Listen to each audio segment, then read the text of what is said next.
Kejadian ini menurut riwayat yang masyhur, di waktu terbangun atau jalan dengan ruh dan jasad, beliau bukan bermimpi ataupun berkhayal. Dalam hal ini Allah Subhanahu wa taala meresmikan dengan firman-Nya di dalam surah Al-Isra ayat 1. Subhanalladzi asra bi'abdihi lailan minal masjidil haram ilal masjidil aqsa alladzi barakna hawlahu linuriyahu min ayatina innahu huwas samiul basir.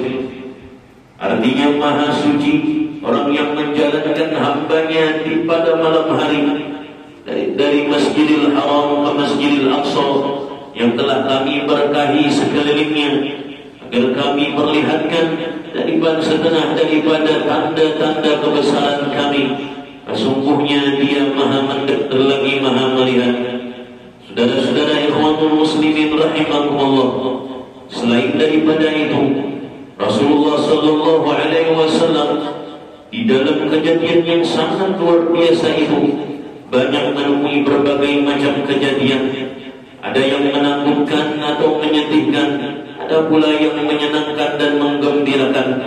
Dan Nabi juga diperlihatkan dengan contoh-contoh hukuman daripada orang yang tidak taat, tidak patuh kepada Allah, dan orang yang tidak menjunjung tinggi perintah Allah. Dan ini merupakan ujian bagi manusia, apakah mereka beriman dan atau ingkar dengan hal tersebut. Dalam hal ini Allah Subhanahu wa taala berfirman, "Wa ma ja'alna ar-ru'ya allati araynaka illa fitnatan lin-nas." Artinya, dan tidak kami jadikan ru'yah, yakni penglihatan yang kami perlihatkan kepada engkau ya Muhammad, melainkan sebagai cobaan dan ujian bagi manusia.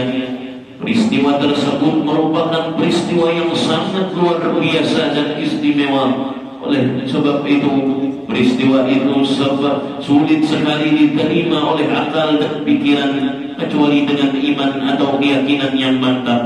Saudara-saudara ikhwatul muslimin rahimakumullah, di antara lain yang dilihat oleh Nabi adalah suatu kaum yang selalu memukul-mukul kepalanya, kemudian pecah dan kembali lagi, dipukulnya lagi kepalanya, pecah dan kembali lagi, begitu seterusnya.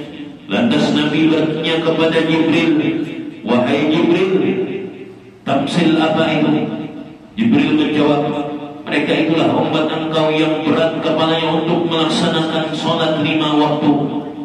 Kemudian dari sini timbullah pertanyaan, kenapa yang dipukul-pukulnya itu kepala bukan lengan ataupun kaki?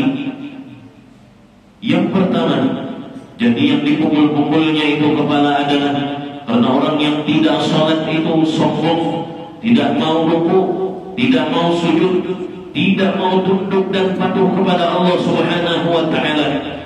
Orang yang sombong yang sudah di surga saja dikeluarkan oleh Allah Subhanahu wa taala, seperti halnya iblis, tidak mau sujud kepada Nabi Adam, tidak mau patuh terhadap perintah Allah, sehingga dikeluarkan oleh Allah daripada surganya. Apalagi kita yang belum masuk surga ini bersifat sombong, jangan harap masuk surga. Oleh orang yang tidak taat, orang yang tidak patuh kepada Allah itu sombong, dan kesombongan bisa membawa kepada kekafiran. Dalam hal ini Allah berfirman, "Aba wastakbara wa kana minal kafirin." Iblis itu enggak, iblis itu sombong dengan tidak melaksanakan perintah Allah, dan sombong, dan ia termasuk orang yang kafir.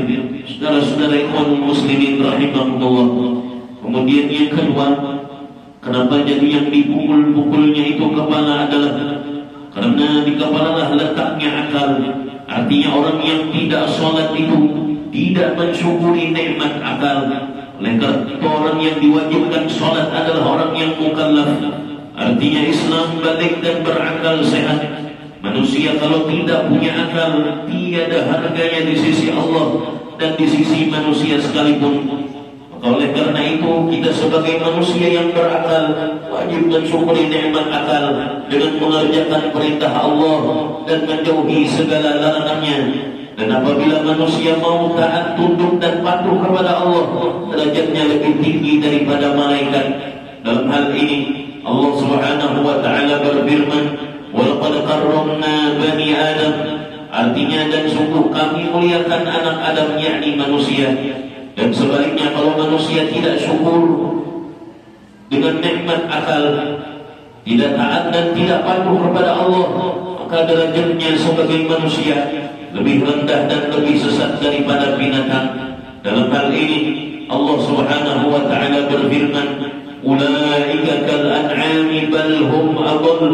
Artinya, mereka itulah yang seperti binatang, bahkan lebih rendah dan lebih sesat daripada binatang. Saudara-saudara ikhwanul muslimin rahimakumullah, yang terakhir, yang ketiga, jadi yang dipukul-pukulnya itu kepala adalah karena kedudukan sholat dalam agama seperti halnya kedudukan kepala di dalam jasad kita.